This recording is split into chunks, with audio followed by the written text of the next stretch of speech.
নমস্কার বন্ধুরা, আমার চ্যানেলে টুকুস কিচেনে আপনাদের স্বাগত। বন্ধুরা, আজকে এগ তড়কা রেসিপি নিয়ে এসেছি আর এটা খুব সহজভাবে দেখিয়েছি। খুব সহজেই বাড়িতে ধাবা স্টাইলের এগ তড়কা বানাতে পারেন। তো এগ তড়কা বানানোর জন্য সবার প্রথমে এখানে সবুজ যে মুগ ডাল হয় সেই ডালটা আমি নিয়ে নিচ্ছি।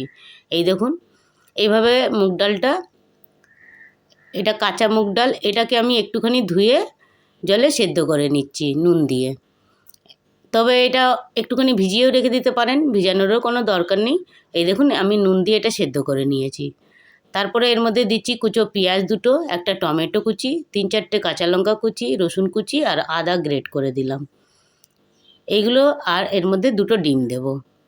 তো সবার প্রথমে ডিমটাকে আগে ভেজে নিতে হবে। ডিমটাকে একটু ঝুরো ঝুরো করে ভাজবো, তার জন্য আমি সর্ষের তেল নিলাম। তেলটা ভালো করে গরম হয়ে যাওয়ার পরে ডিমগুলো দিয়ে দিচ্ছি। ডিমটাকে যেরকম ভুজিয়া বানায় সেভাবে নুন দিয়ে আর হলুদ দেবো একটুখানি, যাতে টেস্টটা ভালো আসবে।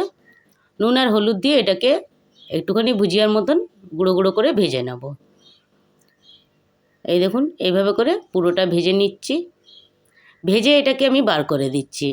এখন এটা এর মধ্যে দেব না, এটাকে ভেজে বার করে সেই কড়াইয়ের মধ্যে আবারও নিয়ে নিচ্ছি সর্ষের তেল আর ফোড়নে দিচ্ছি এখানে মেথি, তেজপাতা আর শুকনো লঙ্কা। হ্যাঁ বন্ধুরা, অবশ্যই মেথি দেবেন, মেথিটা দিলে দারুণ টেস্ট হয়। আর এর মধ্যে দিয়ে দিলাম পেঁয়াজ কুচিটা দিয়ে একটু নাড়াচাড়া করার পরেই দিয়ে দেবো রসুন কুচি। রসুনটা বেশ 8-10টা কোয়ার মতন আছে। আর এখানে আমি 200 গ্রামের মুগ ডালের মাপটা বলছি। 2টো কুচো পেঁয়াজ দিয়েছি, 8-10টা কুচোনো রসুন দিলাম। দিয়ে এটাকে একটু নাড়াচাড়া করার পরে কাঁচা লঙ্কাগুলো দিয়ে দিচ্ছি। ঝালটা একটু কম বেশি নিজেদের মতন করে নিতে পারেন। তারপরে একটা টমেটো কুচি দিয়ে দিলাম। দিয়ে দেওয়ার পরে এটাকে পুরোটা ভালো করে একটু নরম করে ভেজে নেব।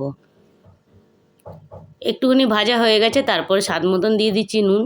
ডালের মধ্যে একটু নুন দিয়ে সেদ্ধ করেছিলাম, সেই বুঝে দিতে হবে। তারপরে এটাকে 1 মিনিটের জন্য ঢাকা দিয়ে দিচ্ছি, যাতে টমেটোগুলো বেশ সফট হয়ে যায়। একটু নাড়াচাড়ার পরে এর মধ্যে এবার মশলা কিছু অ্যাড করব। আগে দিয়ে দিলাম আদা কুড়োনোটা।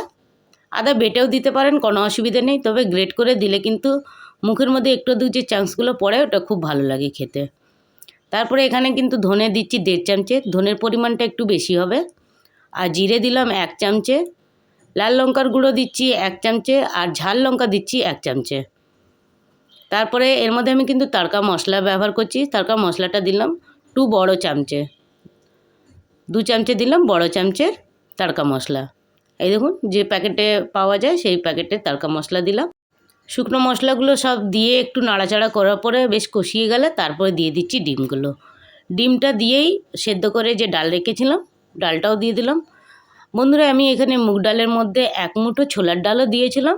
ওটা দিলেও কিন্তু দারুণ টেস্ট হয়, সেটা আমার বলা হয়নি। চাইলে ইচ্ছে করলে দিতে পারেন, না হলে স্কিপ করতে পারেন।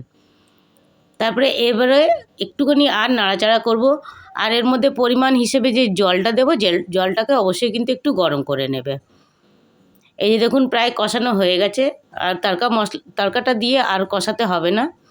এবার দিয়ে দিচ্ছি একটুখানি ধনেপাতা আর 2 চামচের মতন দিলাম কসুরি মেথি। কসুরি মেথিটা দিলে কিন্তু একদম ধাবার মতন স্মেলটা আসবে, দারুণ ফ্লেভার হবে। এইভাবে দিয়ে একটুখানি নুন কম মনে হচ্ছিলো, তাই জন্য আমি আবারও নুন অ্যাড করলাম।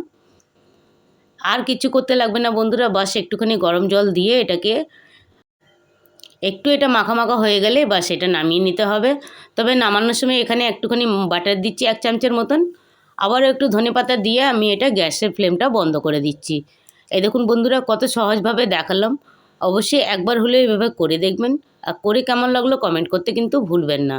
আর রেসিপিটা যদি আপনাদের ভালো লেগে থাকে তো অবশ্যই একটা লাইক দেবেন, শেয়ার করবেন। চ্যানেলটাতে নতুন হয়ে থাকলে চ্যানেলটা সাবস্ক্রাইব করার অনুরোধ রইল। ভিডিওটা দেখার জন্য অনেক অনেক ধন্যবাদ। তাহলে দেখা হচ্ছে আবার নেক্সট কোনো রেসিপি নিয়ে।